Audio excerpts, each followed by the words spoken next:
Hello and welcome back to Let's Play Crusader Kings 2 Conclave as Scotland. In our last episode we managed to weather the slight succession crisis that we still had going on since our previous character's, I was going to say untimely death, but I guess it was relatively timely. Oh, I guess our new character is maimed. Were we maimed when we inherited? I guess we must have been, because I don't remember getting any message about this. Well, that's unfortunate. We may die fairly soon. I would like to change my focus to something health related, perhaps, to help us live a bit longer. Our current heir right now is our cousin Alexander, who actually is pretty old as well.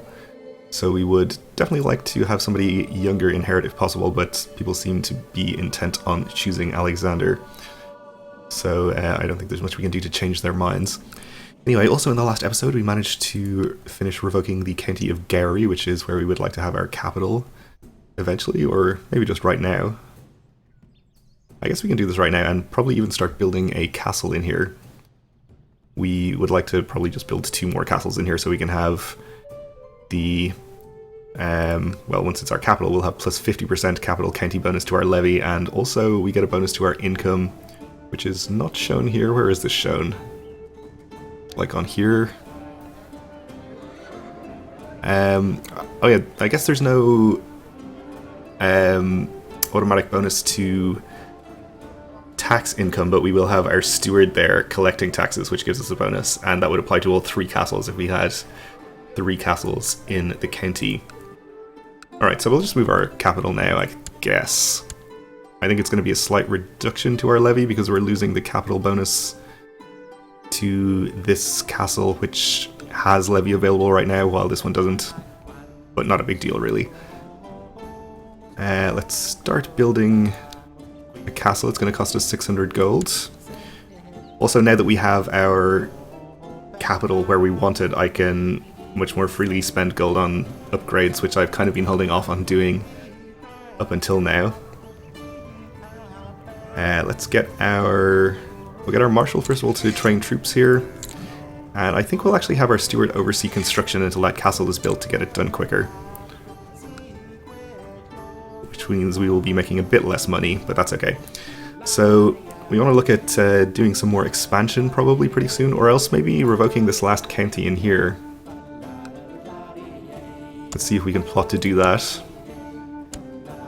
We'll invite people. So our avenues for expansion are creating the duchy title here and pressing a de jure claim on Powys. We can press a de jure claim on Suffolk against England, but unfortunately their revolt has ended, so they're less of an enticing target than they were previously.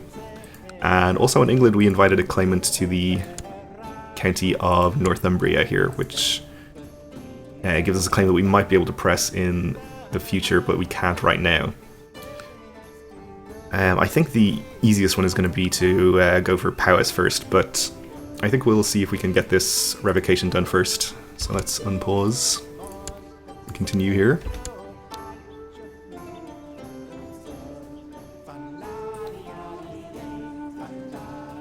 And I guess nobody is in favor of this plot, and only one person is willing to be bribed, which is not going to be enough.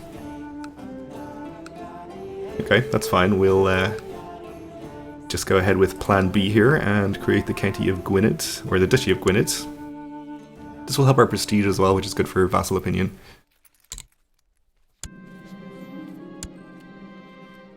And we can keep this duchy title, or we can just go ahead and grant it to one of these characters for the moment. And I guess we'll give it to this guy. He's a pretty good character. He is Scottish. We can still press the de jure claim on his behalf even if we grant it to him. I guess we need to appoint a new commander. I think he probably was a commander, so we'll just reappoint him. And this guy's actually already a duke. I guess this is a, yeah, it's a titular title.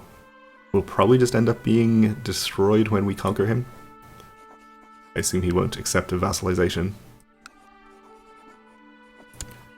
So we'll take the de jure claim. France will come in kind of unnecessarily. The council is in favour. We have 3 pragmatists on the council, so they vote in favour because they want to expand the realm even though there is no glory in it. Meanwhile, Duke of Moray here, the Glory Hand, is not in favour. But he's outvoted. We'll go ahead and declare.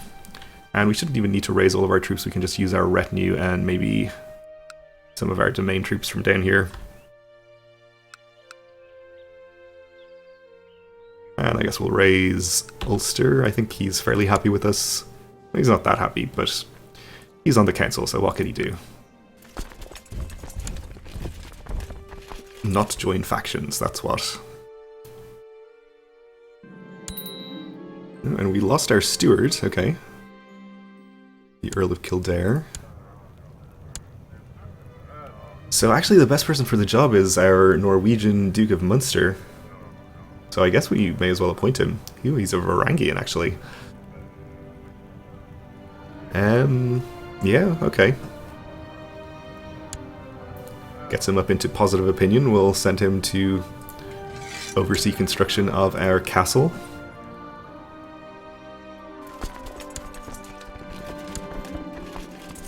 The coalition against Emperor Boris of the Holy Roman Empire has been dissolved. Speaking of coalitions, how is our infamy looking? Still nothing significant there. This is still being recorded, by the way, on the what is it, version 2.5.1, before the update to Infamy and Shattered Retreats, I think, are the major changes that are going to be in 2.5.2. I will mention when I have upgraded to that version, which I will do as soon as it comes out, assuming it doesn't break save files. So we did attack into hills, but our numbers are going to win this for us pretty easily. Oh, our son Waldev has died in battle against the King of Powys. How unfortunate. So I guess we need to appoint a different commander. We could appoint the Duke of Munster, but he is busy doing stuff, so we're not going to be able to have him lead troops anyway. So we'll just appoint this Earl. And meanwhile, we'll just head into Powys and start sieging. Meanwhile, France is arriving. Duke of Gwynedd apparently is not grateful that we just granted him a duchy title and are pressing his de jure claim, since he has created a faction. But I don't think we need to worry about him yet. A Jewish exile fleeing persecution elsewhere in Europe has showed up at your court. His time spent abroad has gifted him with many connections, and by all accounts he is an able diplomat. He would make a fine chancellor. Okay. I'll accept him.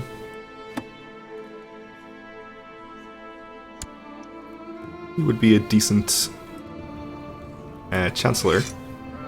Better than our current guy, actually, but I don't want to fire a duke from the council, even if he does only have a single county. Now, hopefully France will go ahead and fight this army so that I don't have to. Looks like they are heading northwards for reasons unknown. What can they possibly be doing up there? This is the only county he has, and his army is down here as well. Anyway, Princess Maisie needs a childhood focus. Just get her etiquette training, I suppose.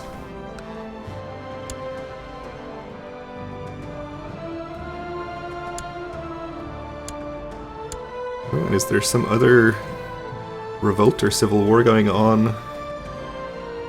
Oh no, he is attacking somebody's claim on Gwent,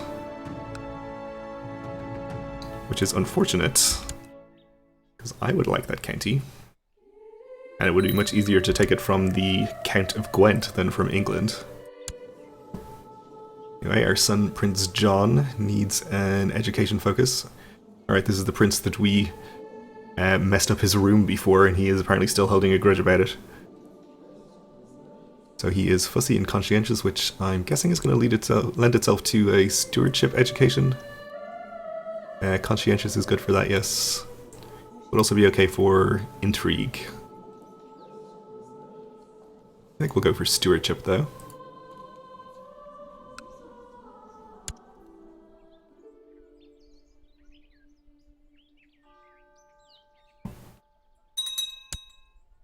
And France has engaged the army from Powys, which is good.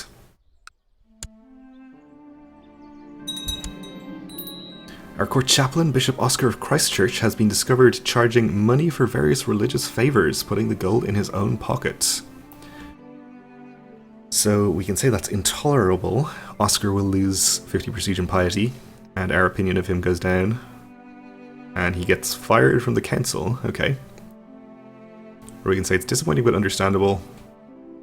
Our opinion goes down a bit less, the same amount. But we get lower temple vassal opinion. I guess we'll say it's intolerable.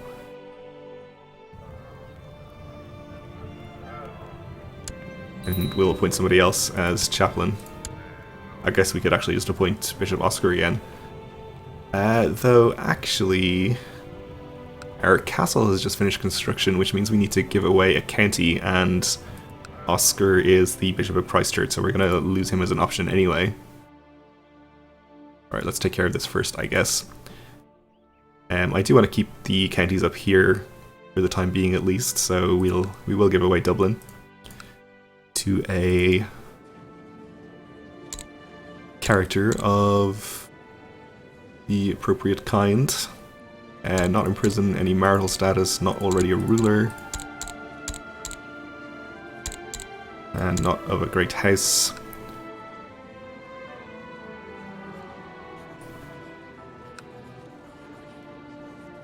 County of Dublin. Okay, so that gets us down below our vassal limit. We can have our steward switch to collecting taxes here.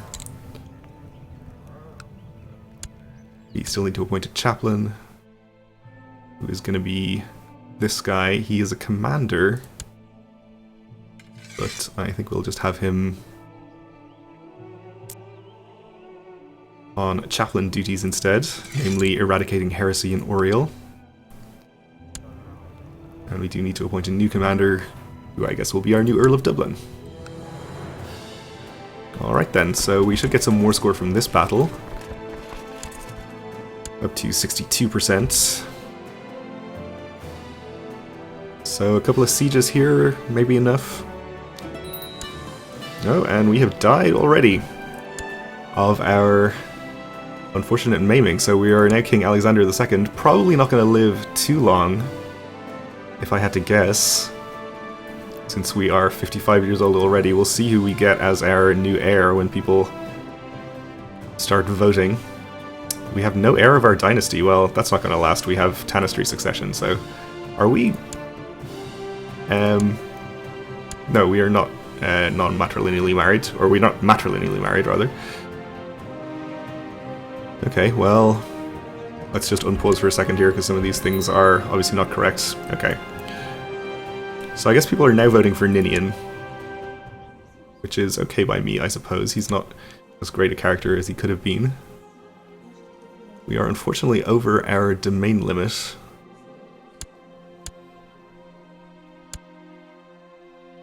So our wife is infirm. Okay. Well, let's see, we can only choose the ambition to become a paragon of virtue, so I guess we'll choose that. Our heir is unmarried, so we'll definitely get him married to somebody strong, maybe? That would be nice.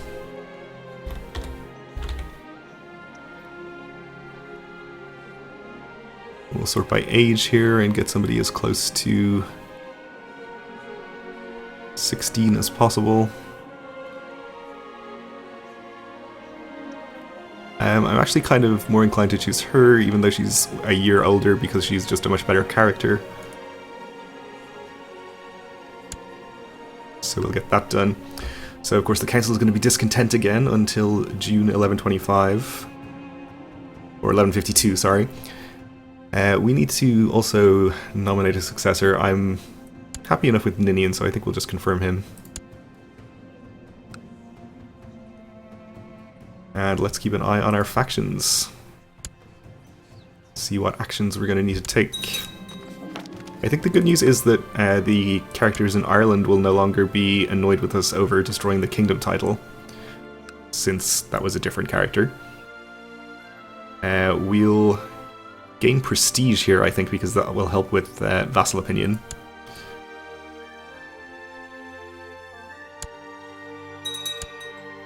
Let's disallow ourselves from leading the army. We have a new Duke of the Isles.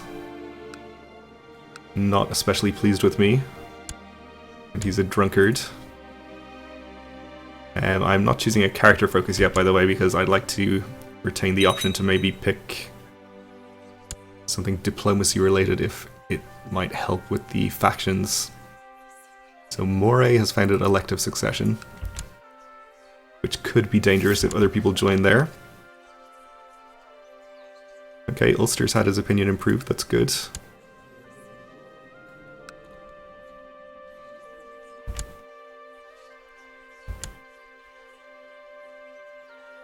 This domain thing is kind of a problem.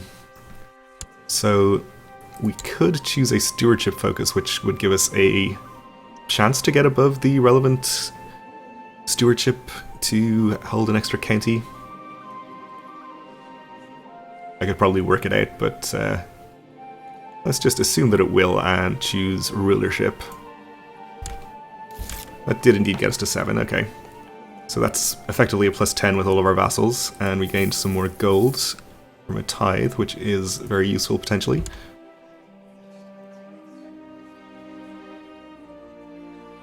Alright, it looks like we might be getting away with this. It's only Moray that's going to join that faction. We won our siege there, which gets us up to 97.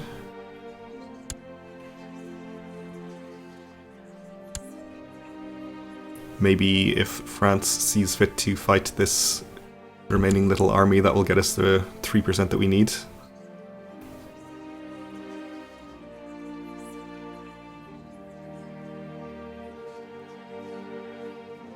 Though it looks like they're just doing a bit of a dance here and not actually engaging them. Okay, we have Gwynedd joining. Well, Gwynedd is going to have his opinion improved very soon, since we're going to be pressing his claim. He also considers himself a powerful vassal and wants to be on the council. Well,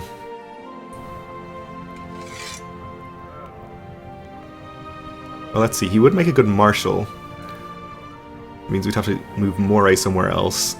And really the only option is to move him to Chancellor. Would he be good at that? Not really.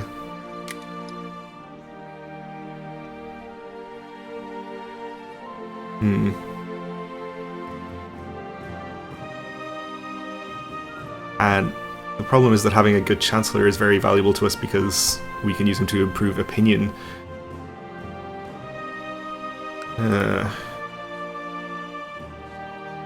Okay, well, we're going to finish this war very quickly, which will improve his opinion substantially. We'll see if it's enough. I don't know what the new opinion bonus is, now that all opinion bonuses have been reduced in Conclave.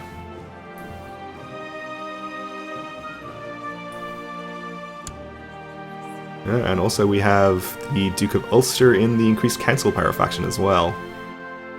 It's also unfortunate.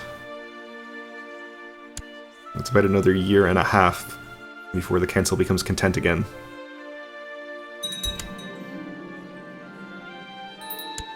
Alright, well, Moray has died, a maimed cripple. Okay.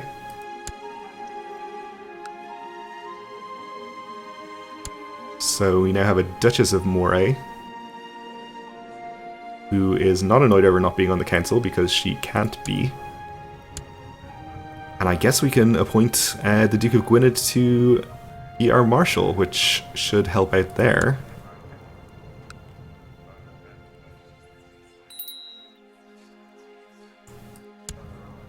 Need to appoint a new commander as well. I guess we really shouldn't have appointed him since he's our steward and we're not going to actually have him lead armies. That's okay though.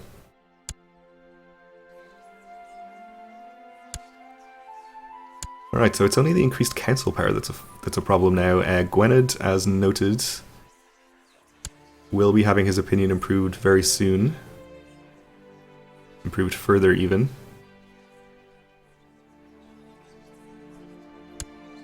And that is 100%.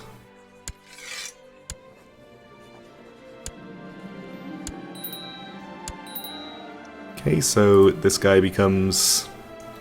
I don't know, I guess actually the Duke just gained this county. I assumed we'd be vassalizing the guy in there, but he's up to 83, which should make him happy enough to leave the factions he's in. And that should get this one down below the dangerous threshold. We can hold a grand tournament if we so desire. I think that might not be necessary, though. This may go away. Yes, it did. Okay. So we'll see if he leaves, which he should. Rumours of infatuation. I didn't credit it when my manservant claimed to have heard that Duchess Etheldreda twists and turns at night in the grip of passionate dreams, crying out my name, but now my friends are saying it too. Our cousin, the Duchess of Moray. How scandalous. Well, we can say how flattering. And encourage this. We can say, fool, I am a married man. My silence will dissuade her. Or say, I'm offended. And we are repelled by her.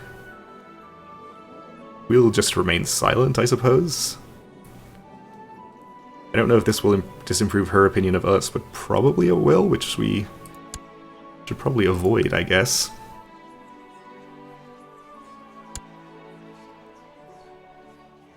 Come on, Philip. Get out of here. He's not leaving. He left. Okay, good. So I think that should be the worst of the succession crisis here. We should be able to ride it out pretty easily until the council becomes content again. Or at least that's the hope. So maybe we'll see if we'll have any more success plotting to revoke this county now than we did on our previous character.